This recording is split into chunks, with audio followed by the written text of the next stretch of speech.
everyone, and welcome to Anesthesia Coffee Break. I'm Lahir, and we've got Stan here as well. We're back. We haven't recorded for quite a long time, I'd say, because we've been through a few things. But this is a really great episode because we're going to talk to a few people who failed exam and what it's like to get through that, what they did, and just whatever chat comes out of that and their experiences. Hey, so I'll hand it over to you, Stan, to start with what we're going to be talking about. Yeah, thank you, La.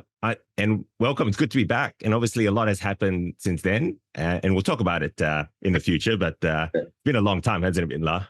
Yeah, it hasn't. Just good to be back on a Saturday morning recording this stuff. Because what else am I going to do, right? Anyway, I'm so happy today. I think throughout this whole process, one of the greatest moments that I can experience, and I think you experience as well, is really this moment where we get our trainees through. And today, specifically, I really want to address a topic that often carries a very heavy emotional and professional weight.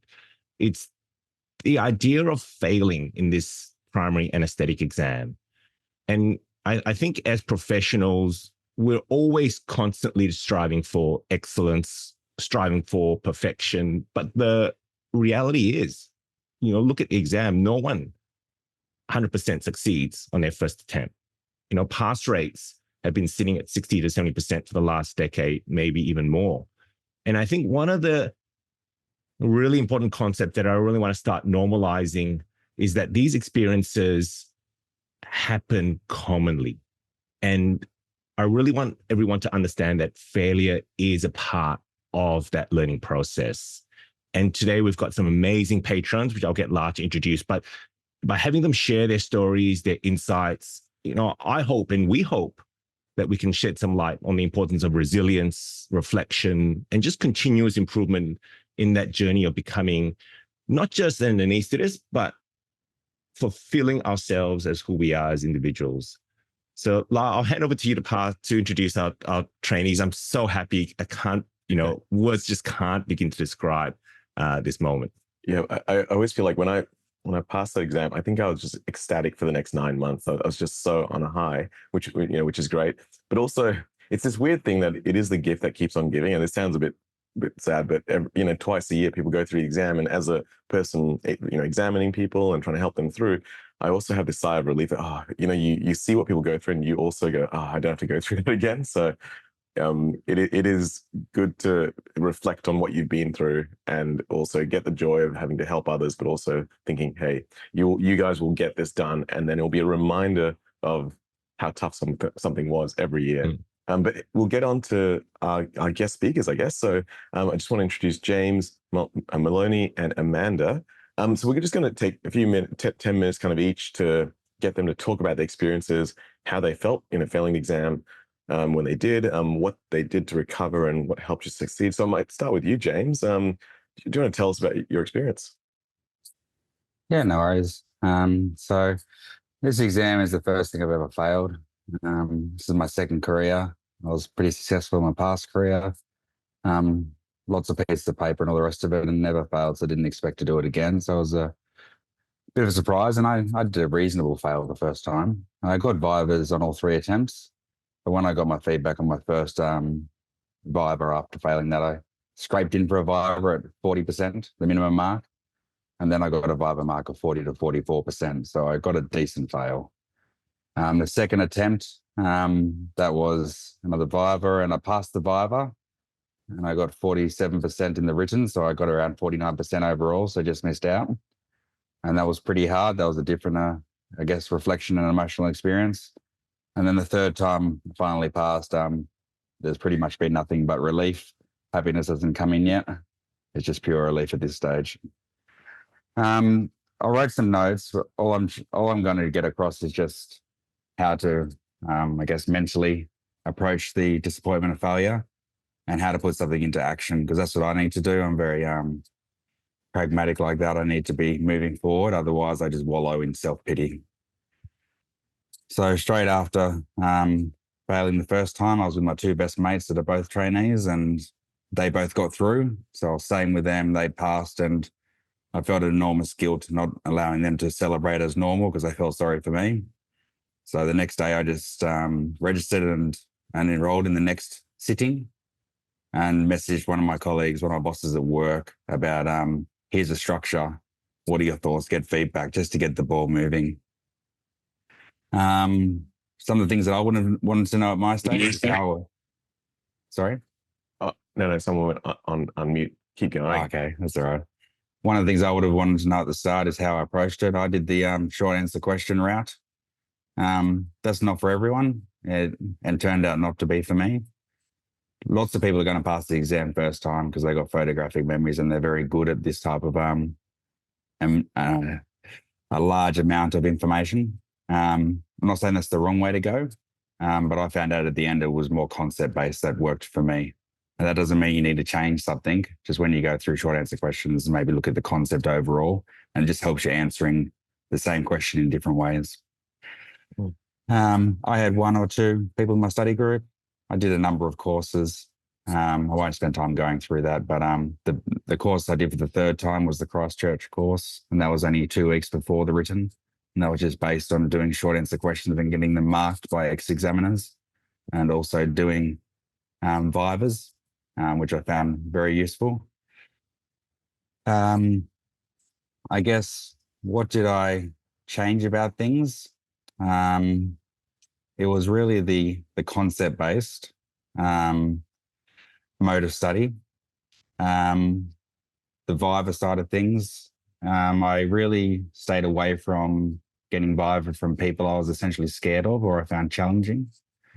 And that's what really helped when I actually went near them and got all the Vivas from them. Get involved on the the Viva nights. So I did Queensland ANSCA as well as the Queensland weekend one and the ASA. There's lots to your disposal there. The other point I've written down to bring up is I've got a couple of colleagues that, like me, passed the written the first time and then didn't look at multiple choice questions for the second time. And they ended up failing the multiple choice questions, but getting a massive mark on their short answer questions. And that stopped them progressing through the second time. So if those who have actually passed the written the first time and gotten through to the Viva and wasn't successful, it's really important you don't ignore the multiple choice questions. Just sorry, I just got all these notes I just wrote down, but essentially I have a plan. So this is where Stan came in handy. I re-entered the exam both times, and the second time I sent Stan a structure of how I'm going to go across all the information, set it by the syllabus and the old questions. And I also used Rathi's book to go through all the short answer questions there, and then got examiners and bosses at work to actually mark each of the questions. So yeah, although that was all a bit disjointed, overall, just keep doing the concepts and get it marked. Essentially, get it marked by people at your work, by your colleagues that who have already passed, and that's the feedback you get that actually helps you understand and actually able to answer the questions, especially in a slightly different way of being asked in the first place. Not sure if that was helpful, but it's happy to answer any questions as well. That was great, James. Hey, I was wondering, it's a very, I think the way you did is probably the way I think as well. Just, have some task, get it done. Therefore, you just get that inertia up and start moving again. Did you find that for the second time, so you didn't make it the second time, was there something then were you addressing things the same in the second sitting as the third sitting, or did you have a transformation through that? So I did it slightly different each time because you can't expect a different result, obviously, doing the same thing. The third time, I actually, our next patron up here that got the merit, I think is Luca Kosick. Mm-hmm. He gave us access to his notes. So I started the process by essentially printing out all his notes and going through the whole curriculum to make sure I've covered everything again. And then I went through different short answer questions in terms of Rathi's questions this time, where the previous time I went through all the new curriculum, 2013 onwards, but I also took on what Stan said and went on previous ICU questions, but also I did all the questions again that had scored less than 40% in the last 10 years. Yep. And I think it's really important to notice that whatever you do, there's a lot of helicopter learning here for a lot of us that do repeat sittings for this exam. Just because you didn't get through the first time, even if you do the same thing again, you're going to know it better. You're going to be able to explain it better. You're going to be able to articulate it better. So there's no don't feel stressed. You have to do it like a certain way to improve the next time. You will improve if you do the work. Hey, James, another thing, like when you were with your study groups, was it evident that in your group with your two mates that, you were behind them? Like, was there something that you weren't seeing in that whole process? But I always found that study groups were the way I can just average out myself. I can, oh yeah, you don't know this, I don't know that. Great, let's match things up, and let's hopefully all boats rise in this tide. Yeah. What was your experience of that? So I had a study group of three of us, and there was two very good friends. We lived together. One gentleman is the most beautiful man you'll ever meet. He's the smartest bloke I've ever met. He was clearly in front of both of us, but he was a fantastic teacher and very, very kind in his time. And me and the other gentleman were about the same. And obviously we don't know what the other gentleman got on the short answer question, but the Viva, there's a little bit of luck to it. He got a lot of topics that he did the work and he knew very well, and he nailed them and did very well in the Viva. So to answer your question, there was a clear separation between two of us and one, but I don't think that also always reflects on how you go at the end. Yeah, because my my colleague that was obviously very good at this process, he thought he stuffed the whole Viva as well. We had the same Viva because we got the same initial in our surname. Yeah, okay. Yeah. Can I ask a quick question? Did you ever have a moment where you actually enjoyed the process? Oh, that's a tough question, Stan. So fresh. There were moments especially studying the third time when you're doing study at work during the organized study group, where you actually go, oh, I actually understand this. And to the point where I feel it's not understanding it, where you have those points all along the way, but for the third time, just from doing it so many times, you go, I actually feel comfortable talking in front of people. And that's a very hard thing to do. And that's something that makes Vivas hard. Yep. And another problem I've noticed throughout the way, it's not a problem, it's just the way things work. You do all these nights, you do adrenaline memories, you do all these wonderful resources, but it's the confident people who are very, very intelligent and very good at this that usually put their hand up, and you suddenly start to think they're the standard. Yeah. They're not the standard. They're exceptional. Yeah. And you don't need to do that to pass. But when you see that all the time, you start to think you do need to do that to pass, which is not true at all. Yeah. Hey, there's something you mentioned about, you going to the challenging Viva examiners, like they were intimidating and going to them. And the way I ended up thinking about it, I used to play this like computer game called, I can't remember now anyway, but every time the only way you could level up in your skills was to fight some boss of some level. And it was interesting then because it was like I didn't care if I failed it, but it was like not skill acquisition was being challenged in a Viva.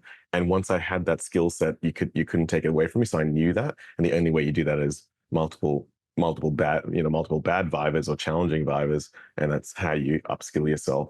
So, yeah, that was an interesting thought. Yeah, by the end, I wasn't happy to get a Viva I knew, because that wasn't helpful to me. I was only happy when I stuffed one up, because I go, I can use that. Yeah, that's right. Yeah. Hey, Stan, we might go to the next person now. So, Maloney, I hope I got your name right there. Can you tell us about your experience was? Yeah, happy to. Thank you for having me. I am a New South Wales trainee, so I failed my first time. My story is a little bit different to James's. I sat in the second sitting of last year. I failed by less than half a mark. So I got 49.3% the first time around, and it broke me, completely and utterly broke me. Same sort of situation, first time that I had properly failed something, medicine was my sort of first thing. Out from high school, went through med school. My career through anaesthesia has been a little bit offbeat. So I did a couple of independent years and just got onto scheme on my third attempt last year.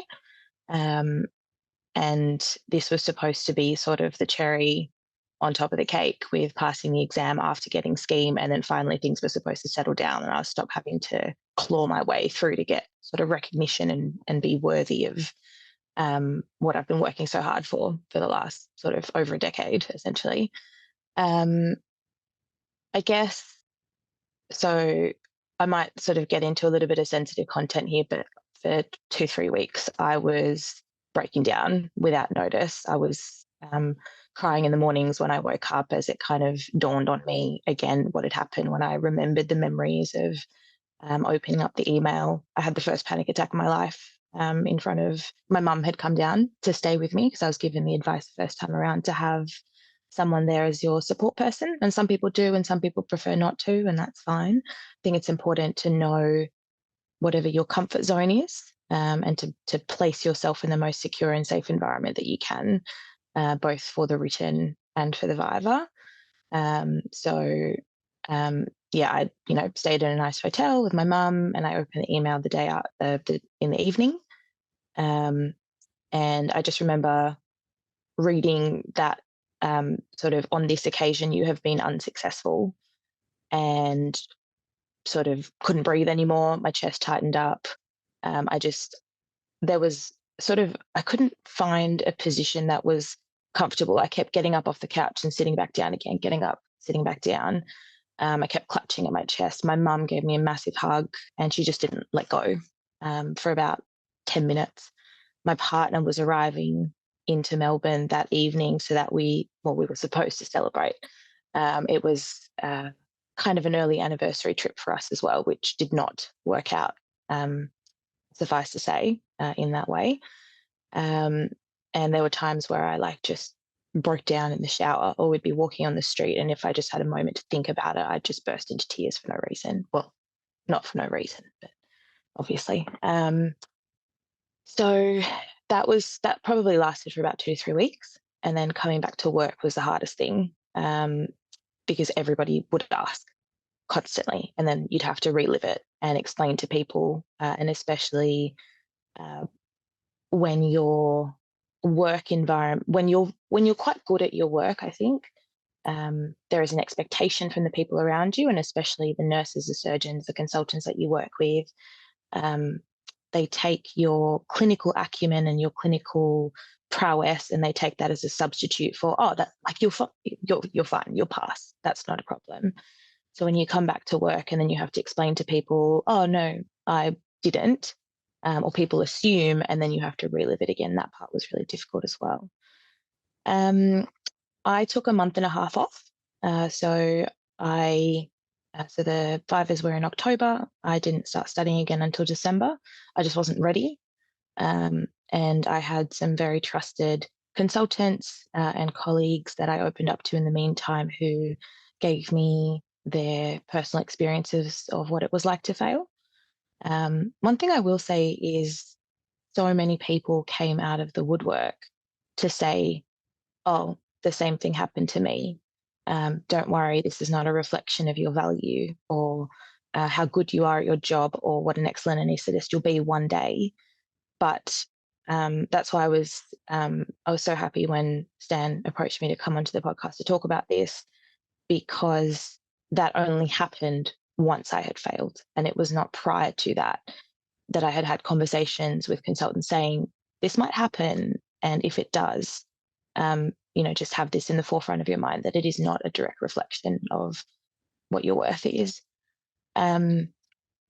So in terms of what I did from that point onwards, I have been seeing a psychologist for about 4 or 5 years. I started in COVID, went through ebbs and flows in my life of, personal things, as everyone does. And so I was really lucky. I found a psychologist who works really well for me, and she and I have a really strong relationship.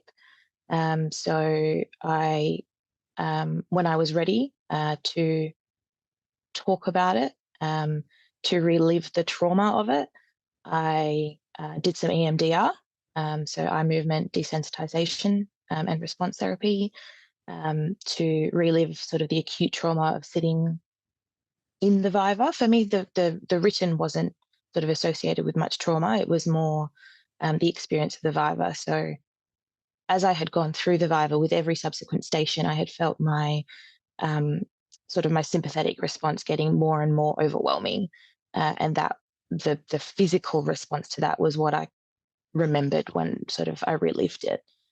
So she helped me desensitize from that. I also saw a hypnotherapist on the recommendation of my psych, who honestly changed my life.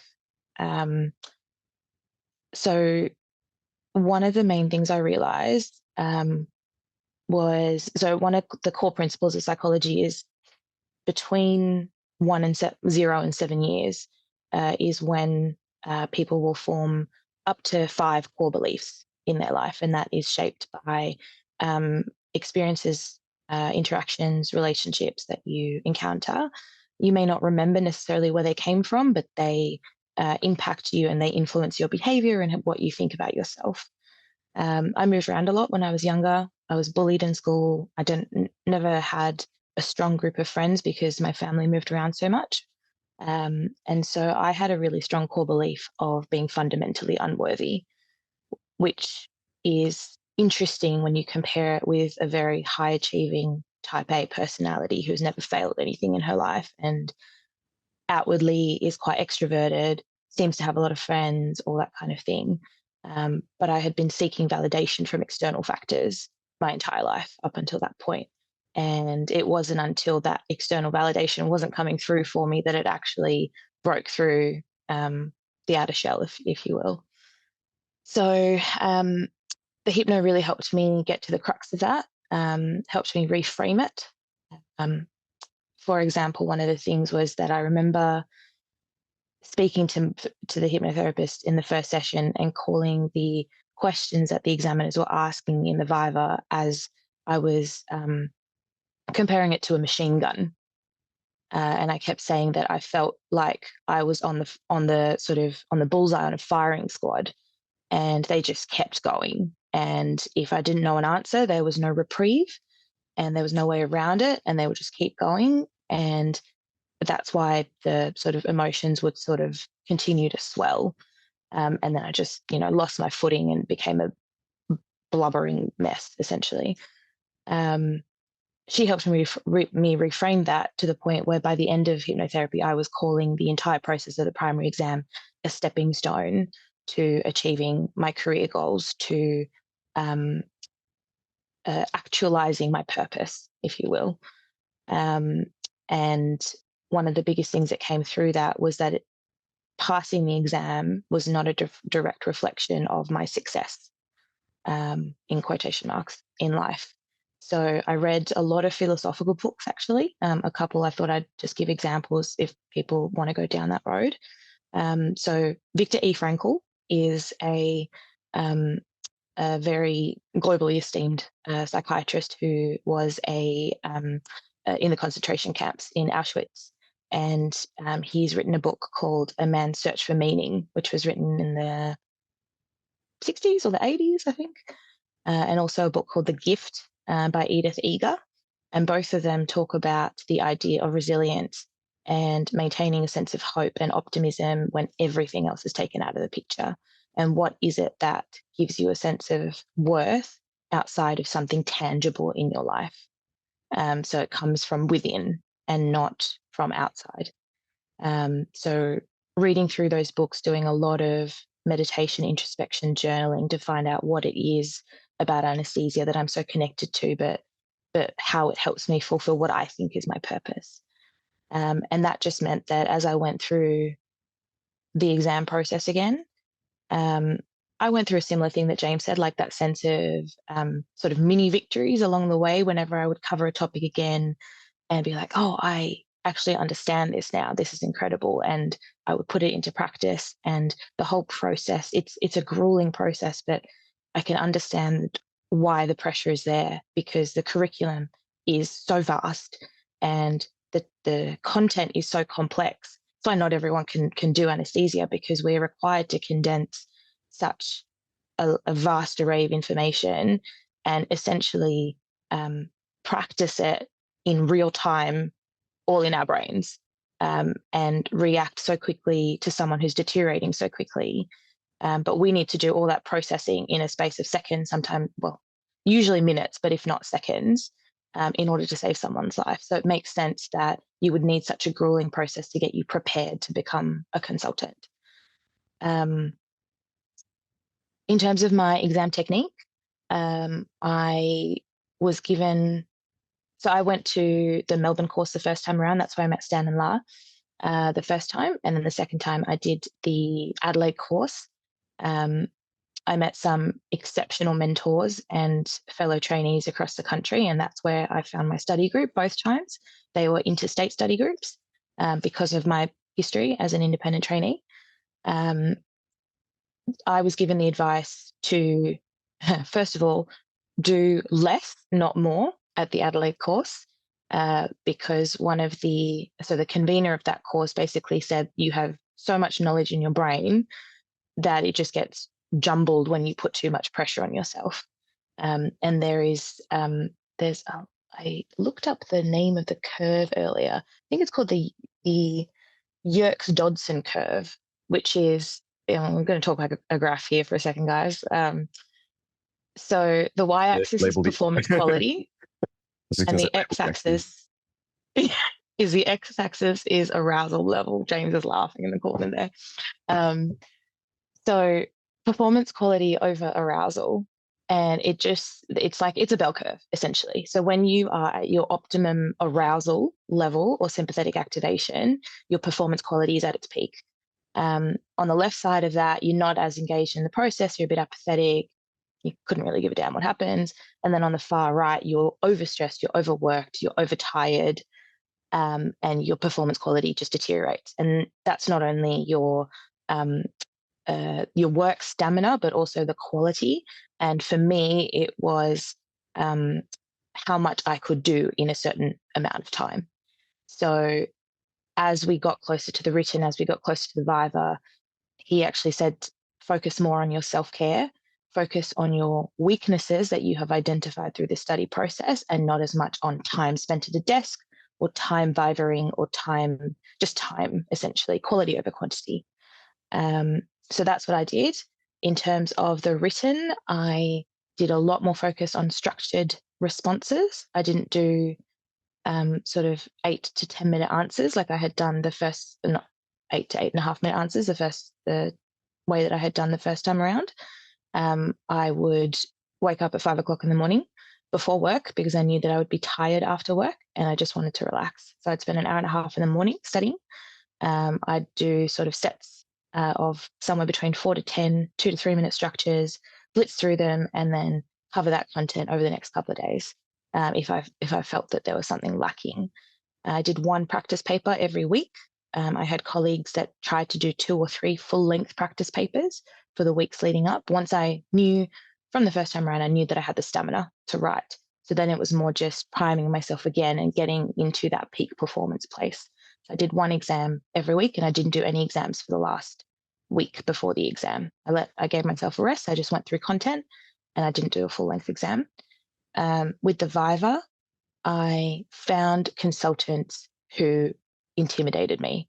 I actually sought them out, and I started early. So even before the written, essentially, I would look at who was available on the floor for the day. I would organise Vivas outside of hours.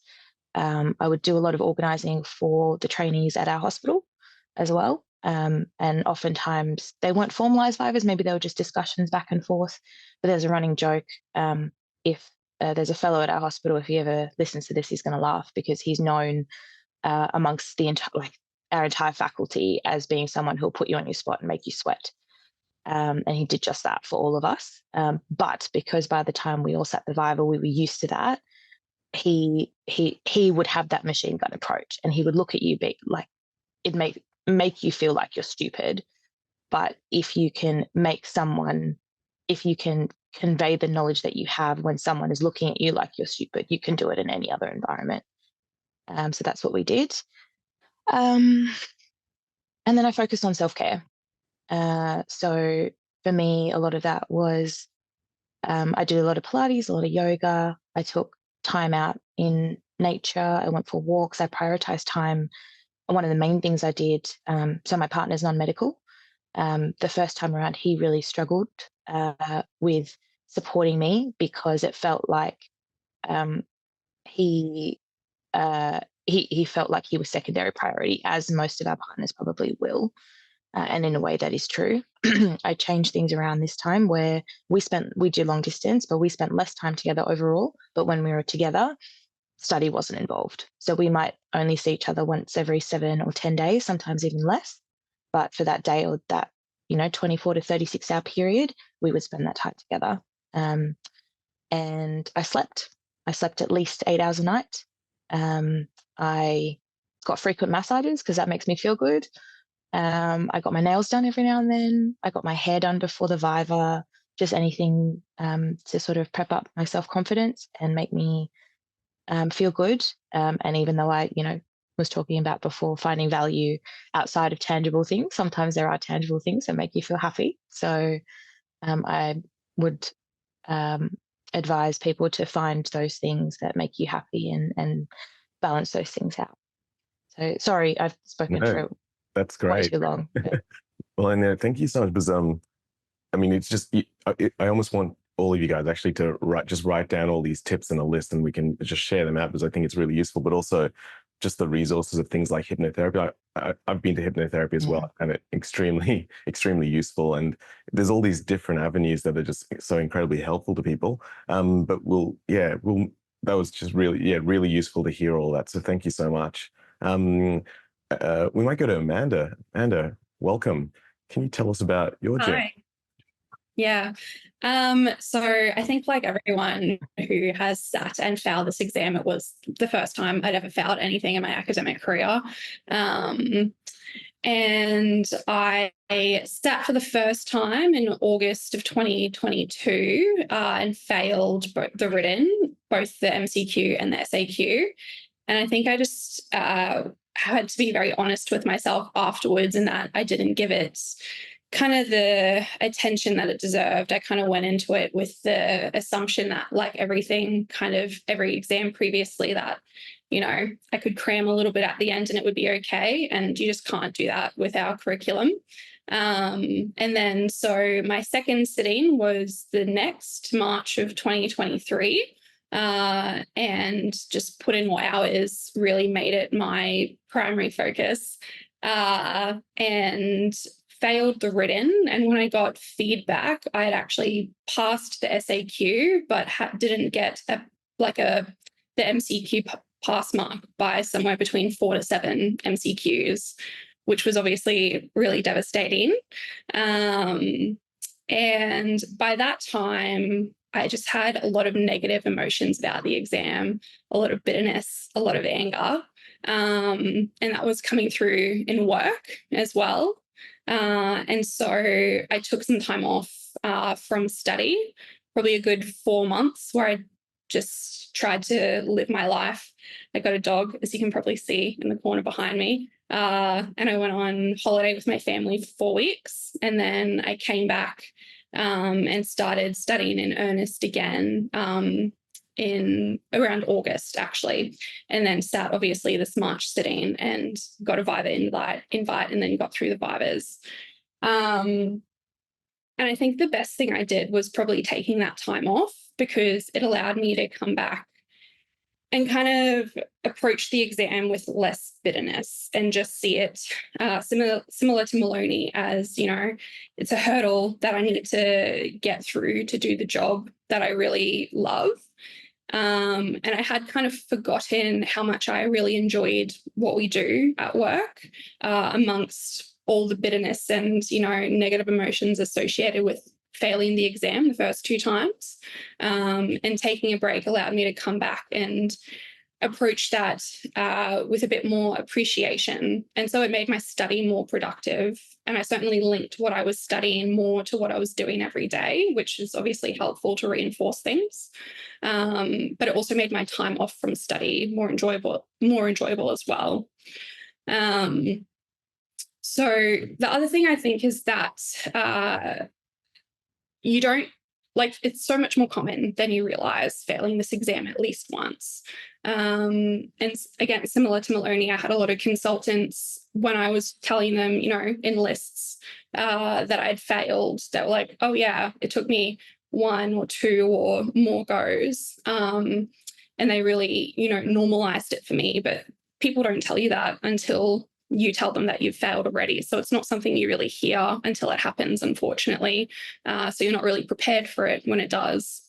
And, you know, I've had friends who have passed on their 4th and even 5th sitting, and they're amazing registrars. And I would let them, you know, anesthetize me or my family. And they're also amazing people. Like, it's not a reflection of who they are or how good they are at their job. It's a really tough exam. And I think it's hard to separate that from your own self-worth, because it does become a very big part of your life, if not, you know, most of your life when you're trying to prepare for it. But yeah, the best thing I did was trying to separate that from, my self-worth that I was putting on myself, and just approach it with a bit more neutrality. Yeah. That's so insightful. And I think, you know, the words you shared with regards to the moment after you fail, like the bitterness, the anger, those are all incredibly normal emotions. And where I think we can do better as a community, and, you know, even just with one another, is to acknowledge that and know how to respond to that. And, you know, for all you three, like, how do we as peers who want to support you, what is the way that, you know, we should respond to you? And even like the college, even, how should they be responding to you? I found actually one of the more helpful things was being approached by other trainees who also hadn't passed on their first attempt. And they just really, again, normalized it, and they would give me advice as to, you know, what they did differently and how they got through eventually, almost like, you know, mentorship. And I don't know, to be honest, what the college could do to make it easier. Yeah, I'd be interested in hearing if the other two have more advice with regards to that. I was going to say, going from the sort of psychological perspective, actually just creating space to, you know, allow yourself or your colleague, if it's someone that you know that's failed, to experience whatever emotions that they're going through at that point in time. And we ride a wave, right? We go through the acute grief and the sadness, interspersed, like such complex emotions interspersed with the bitterness that Amanda was talking about before, anger, disappointment, feeling ashamed, feeling embarrassed, feeling humiliated, all of that sort of stuff. I remember the first day that I stepped back onto the floor after my exam. She's actually one of the partners of one of our trainees. She's a ED trainee who was on Anaesthetics for a bit. She's a very close friend of mine. And she knew that I was having a tough time. That was the first time I'd seen her since I failed. All I had to do was look at her, and I burst out of tears coming out of the change room at like 7:32 in the morning. And she just took me into the corridor, and she just gave me a massive hug. She didn't say anything. She just like, just let it out. And I had consultants as well. Like, often we don't have those relationships. Sometimes we do. I think it's a really precious thing when we do have those friendship relationships with our consultants, the mentorships that turn into friendships. And when they would, you know, offer a hug, or just, I had a couple of very in tune consultants who would just come up to me and say, you tell me what you need and when you need it. You know, if you're not feeling like doing work, you know, we're in a very special department at our hospital where, you know, if a trainee is going through a hard time, oftentimes we'd just be like sent off home early or something if it was very acute. We'd just sat the exam. They're like, okay, you don't look like you're in a good space. Go home. Or, you know, do you want to go grab a cup of coffee? Or do you want to sit here and talk about it? Or if you don't want to talk about it, that's fine too. Any of that sort of stuff. And one of the biggest things for me was you can't get over it until you go through it.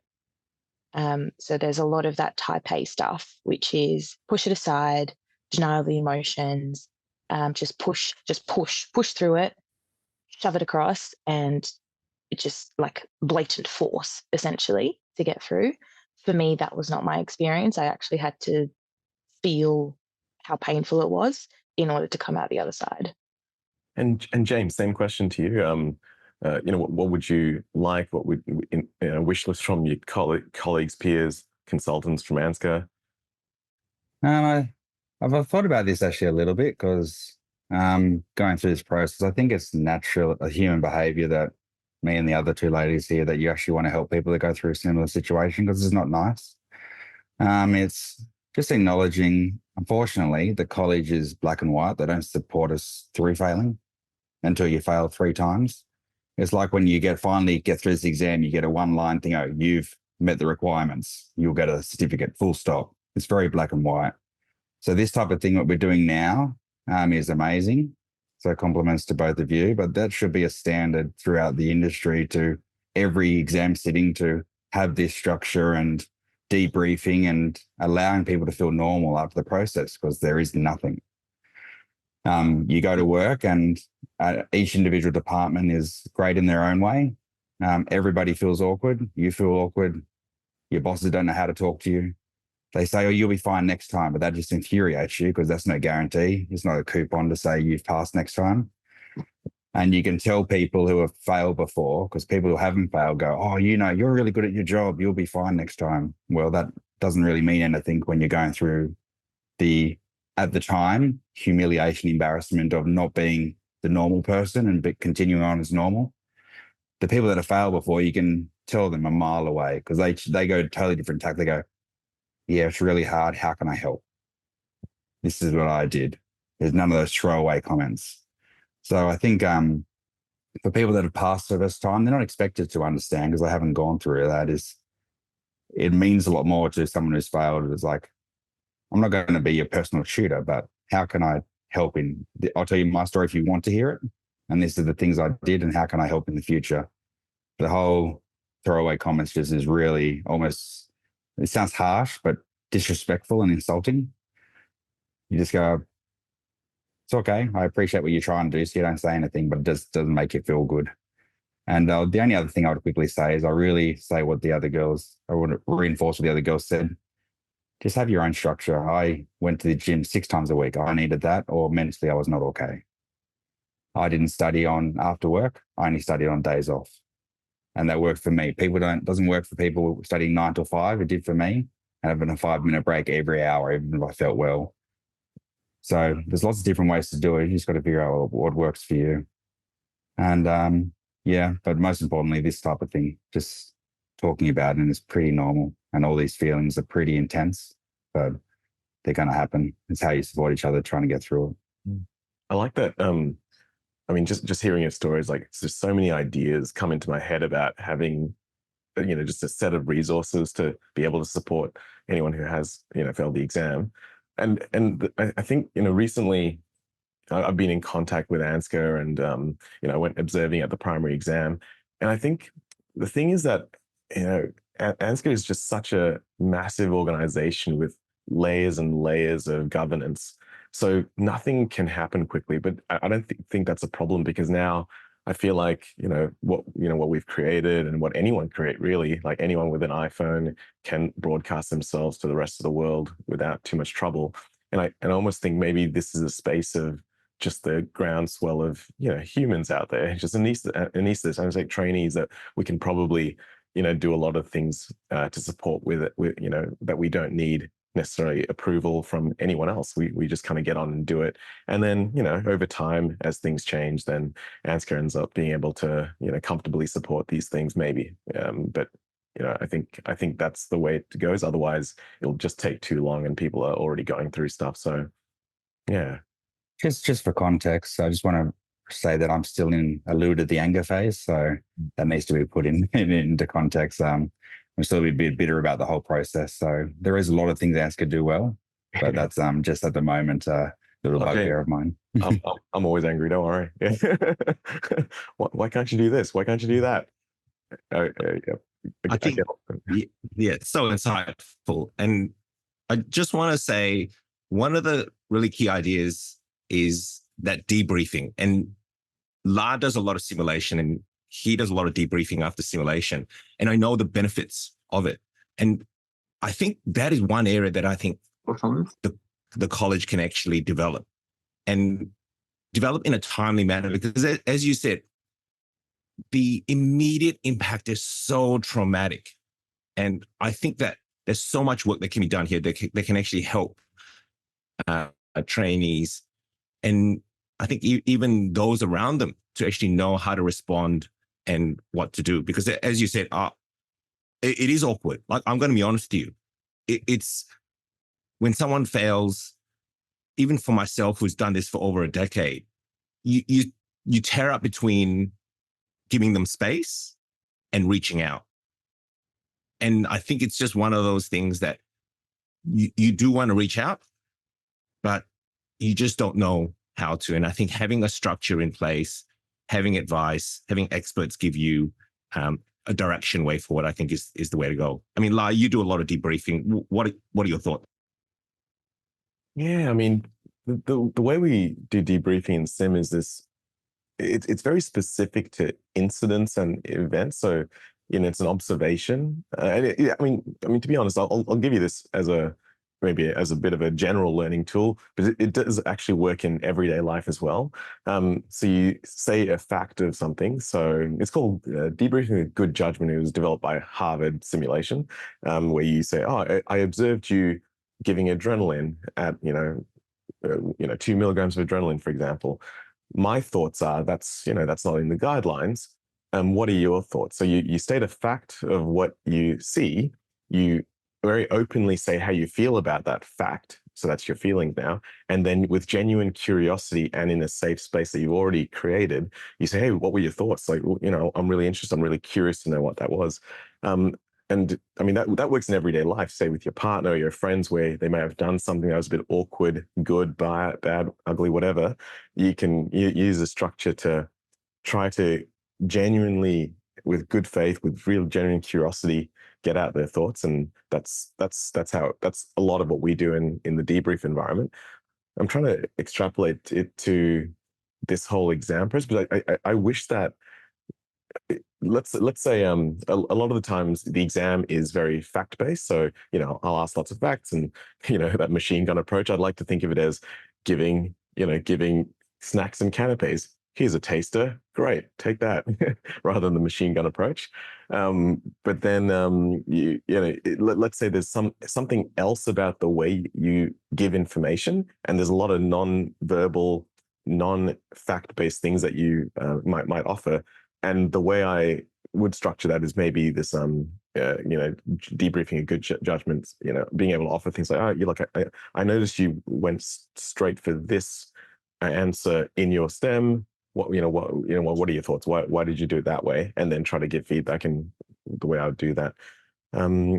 Yeah, I'm just trying to think how the overall debrief would go, because I think other techniques of debrief might be more applicable than the simulation style, which is really letting someone vent their frustration at this. It's like mourning a loss, really. Like you've prepared for this thing, you've studied 9, 12, who knows how long, and this almost feels like it's a different style of debrief and counseling, which is again a different skill set. And I think that's why we need professionals. That's why seeing a psychologist once a week probably isn't it's not the craziest thing. That's probably very necessary, maybe even twice a week in that first initial step of after failing the exam, and then seeing them regularly over time. And friends have their purpose, your parents and your relatives have their they function really well. And have their role, but then just having that independent psychologist who's really good. And I really just recommend,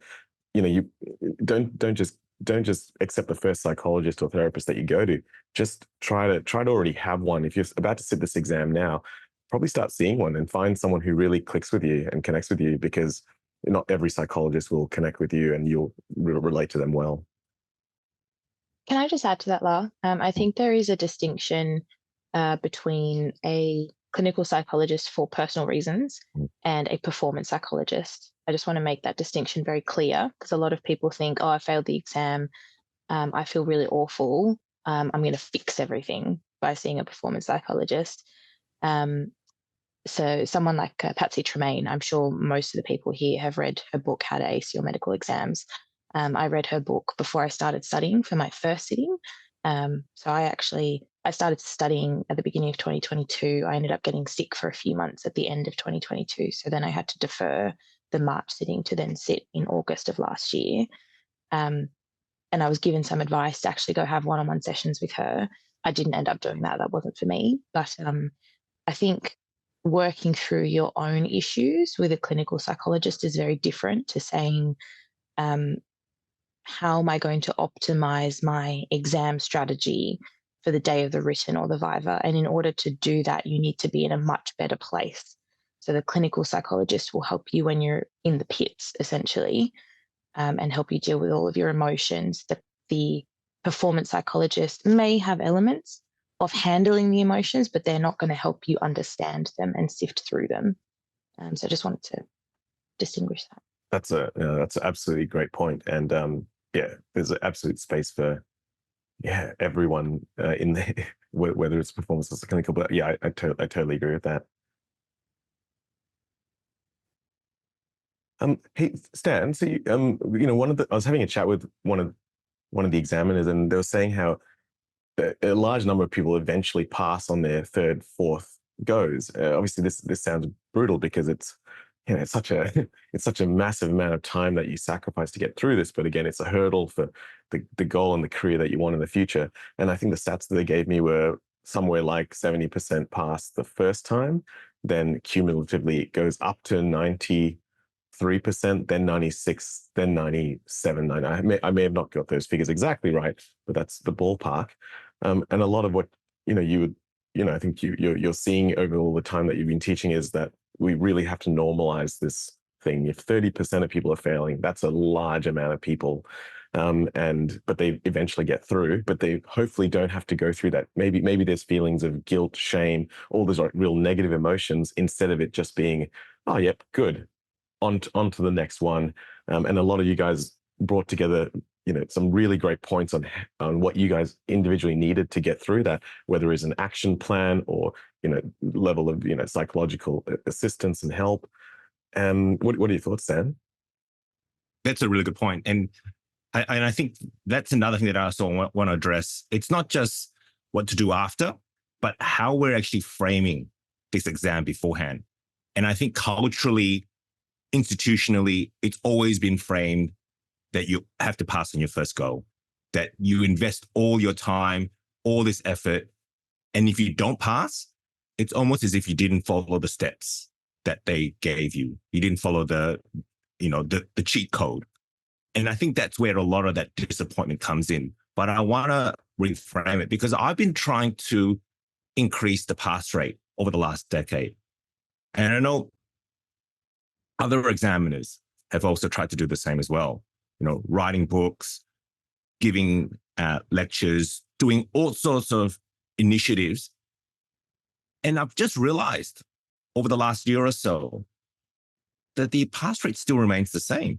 We're still sitting at 60 to 70%. I've invested so much of my life into this, so much of my time, and you have too. And, I really wanted to see like a bump up in maybe 80, 90%, but I haven't. And perhaps now that realization that has come to me is that, hey, we need to reframe the way that we think about this exam, and perhaps even think like how other specialties go about it, and say that, look, passing it on your first go, whilst ideal, may not always happen. And you know what? We know that from the statistics that you've talked about, that when you do it your second or third attempt, that's actually where your success lies in. And I think that's really important to share with everyone here who has failed, is that doing this your second and third time, your pass rate and success rate actually increases over 90%. And I think that's really heartwarming to hear, because you've got this unknown that, once you're a failure, you're always a failure. No, absolutely not. Absolutely not. In fact, it actually increases your success. And I would say teaches you things about yourself that no one else can do. And I think, James, you said it, that no one else can talk about this except except you three.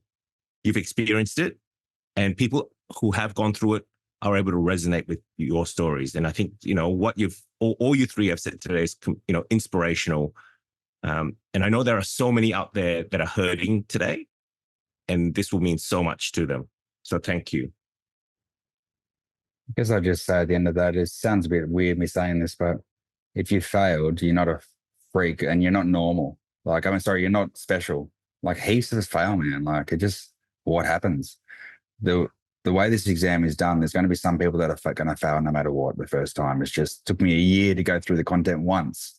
How are you going to remember to be able to articulate your thoughts about content you looked at once? There's no university in the world who would examine like this. If this went to a university setting, the whole exam would change. It's not going to, because it's one of the whole things about anesthetics and medicine. But give yourself a break. This is not abnormal, failing this exam. And there's reasons behind it, and you will get better. I was just going to add to what James said. Sorry, Amanda. No, you're right. I think one of the biggest things for me was becoming comfortable with the uncomfortable. That was one of my mantras the second time around. And it was that idea that no matter how many times I cover the same topics, the same content, I cover the breadth of the curriculum, I am going to forget things. I'm not going to recall things the same way that I did when I read something 3 months ago. No matter how many times I've written the same SAQ or given the same Viva, every time it's going to change just slightly. And this idea of perfectionism, that we often hold a bar to an unachievable standard. Well, I'll rephrase it, a bar to a very high standard that we have worked hard to achieve up until this point. But that bar is no longer realistic when it comes to this exam. So the idea of getting 80, 90% in this exam is unrealistic because it's that difficult. So when you go through the content, I often have conversations with BTs who are, about to sit the upcoming sittings and who we've been studying with, where they say, I covered this a month ago and I can't recall it, or I read it 3 times last week and I still don't get it. And that is normal because the content is so complex. There's so much of it that even by the time the week before the written or the week before the Viva, you're still going to have those feelings of, I didn't cover this and I can't remember this number and what's that graph again? And just not beating yourself up because you can't, or just having that leniency to go, okay, maybe I'll just have a look at it one more time. Maybe I'll just draw it one more time, and just saying one more time every time. I just wanted to address the question that was in the chat for Glenn about how to handle resentment towards the exam.